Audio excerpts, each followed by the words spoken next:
Okay. This is Marcus, and we're still here on the Winlow Plantation. And I want to talk a little bit about floodplain morphology. We are standing in an area that's kind of on the edge between what we call the levee or the natural levee, which is next to the river. And when we look to the right, we see what's called the backwater swamp. Now, in this case, the backwater swamp is actually out of the water at the moment. There are parts of the backwater swamp that aren't, but that part is. And then over to our left here is that oxbow. And you can really see it with the oxbow, because remember, this was a river channel at one time. And as you approach the oxbow, the land gets higher and higher and higher and higher.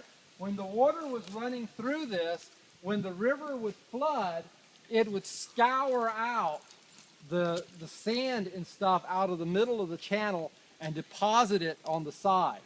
And so when you have rivers, the land right next to the river is almost always, at least down here in the deep south, it's almost always a little bit higher than the land that's just a little bit further away from the river. So as we walk away from this oxbow, the land gets a little lower, and then we come away and we start kind of walking away from the current channel. We get to this area where the land is much lower, and we have puddles of standing water. Watch it, watch it. Web right in front of you. Oh, okay. We have puddles of standing water, and this part of the floodplain is what we call the backwater swamp.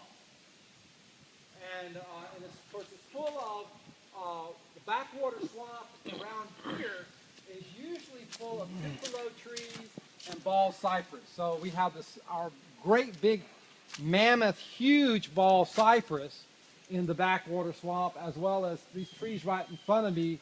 Well, that's another ball cypress, a younger one, and next to it is a water tupelo.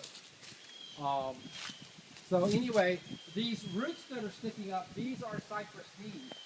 And no one knows what cypress knees do. Their use for the tree is unknown. At one time, scientists thought, well, maybe they help the tree to breathe. But we now know that they don't, because the skin of the cypress knee is impervious to water, or impervious to air. Air can't get through it. So it doesn't help the tree to breathe.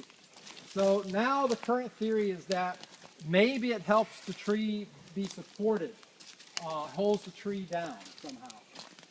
Anyway, so right now we're crossing the back swamp, going towards the road.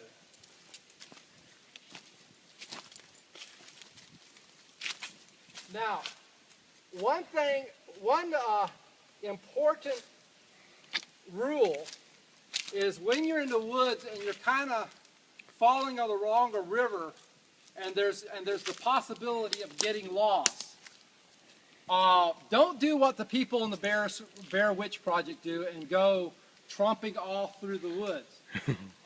That is a recipe for going round and round in circles.